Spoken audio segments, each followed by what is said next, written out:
कर्मा डार लहराय रे संगी, मांदर के थाप बजाय रे संगी, जुड़ गे गाँव के टूरा टूरी, कर्मा गावत आए रे संगी।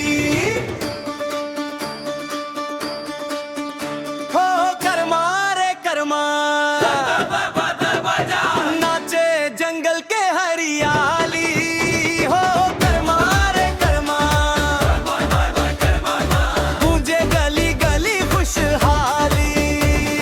साल के डार सजाए के लानन, देव करम के पूजा करन, मांदर बाजे धूम मचावत, संगी मन संग नाचत रनन। इनकी बाजे टन टन टन, पैर चले छन छन छन, धरती दाई मुस्कावत के गूंजे बन के कण कण। कर्मा डार लहराए रे संगी, मांदर के थाप बजाए रे संगी। कर्मा डार लहराए रे संगी, मांदर के थाप बजाए रे संगी।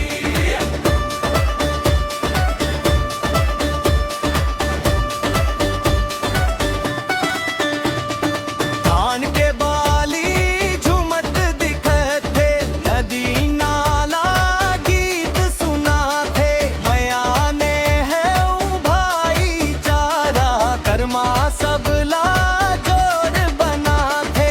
दूरा गावे दूरी गावे मिलके सब झूमे रे, रात भर कर्मा गूंजे गाँव में सूखे फुलवा फूले, सर गूंजाले बस्तर तक रे कर्मा के रंग छाय, पुरखा मन के संस्कृति ला